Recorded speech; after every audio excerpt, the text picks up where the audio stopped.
بسم اللہ الرحمن الرحیم. السلام علیکم ویورز. ہم نے جیسے آپ کو بتایا تھا پہلے پروگرام میں سعید صاحب نے ہمیں گوشت کے ٹکوں کے مطلب بتایا تھا طریقہ اس کو میرینیٹ کرنے کا, اس میں کچری پاؤڈر, اس میں بیکنگ سوڈے کا استعمال.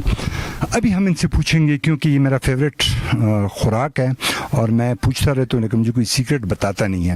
تو سعید صاحب یہ بتائیں, جو سیخ کباب ہوتے ہیں جو قیمے سے بنتے ہیں, اس کے لیے مطلب جو گھر میں ہم بنانا چاہیں تو ان کے لیے جو سیخوں کا انتخاب ہے, جو قیمے کا انتخاب ہے, فرض کرے وہی سوال 2 کلو گوشت, تو اس کے لیے کیا کریں گے, کیا ڈالیں گے, آپ ویورز کو بتائیں.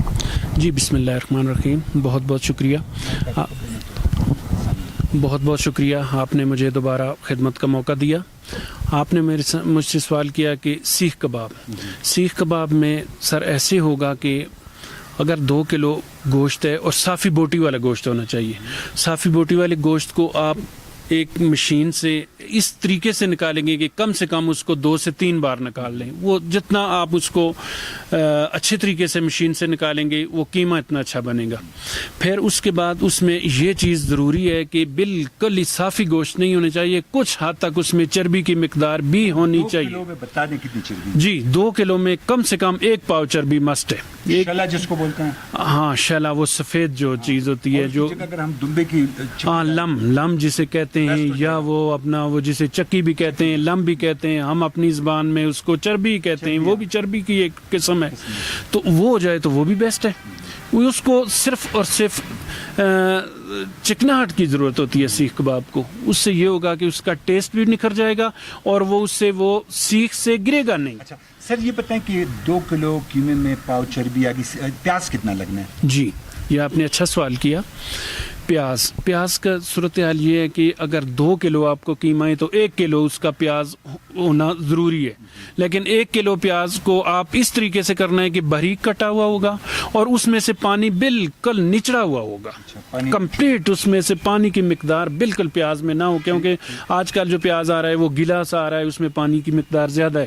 لیکن آپ کپڑے کی مدد سے یا جیسے آپ آسانی کے ساتھ اس سے پانی نکال سکے, اسے پانی نکال کر قیمے میں گوندھ لیں, اس پیاز کو قیمے میں گوندھ لیں اور اس میں کچھ مقدار اس میں کوئی مکئی کے آٹے کی بھی آپ ڈال لیں, تو وہ ایک تو اس کا ٹیسٹ بھی نکھرے گا اور دوسرا کبھی بھی وہ 1 ٹیبل اسپون نہیں 2 کلو قیمے میں کم سے کم سروس اسپون جس سے سالن ڈالا جاتا ہے, جس ہاں اس کا 1 یا 2 چمچ اس میں ڈال لیں گے تو وہ مکئی کا آٹا وہ بالکل کمپلیٹ ایک چیز وہ بن جائے گی کہ وہ سخت ہو جائے گا. جو سوپ میں کارن فلور ڈالتے وہ والا نہیں, وہ کارن فلور اور چیز ہوتی ہے, جو مکئی کا آٹا اور چیز ہوتی ہے, دیسی آٹا اور چیز ہوتی ہے. جی جو چپلی کباب میں ڈالا جاتا ہے.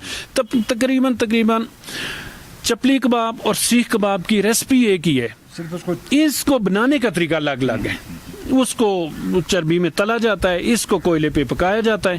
اس میں یہ ہوگا کہ اس کی سیخ کا انتخاب آپ کو مختلف کرنا پڑے گا. ہر سیخ پہ سیخ کباب نہیں لگے گا. سیخ کباب کے لیے آپ کو چکور سیخ لینی پڑے گی, موٹی. ہاں جی وہ الگ سیخ ہوگی سیخ کباب کے لیے.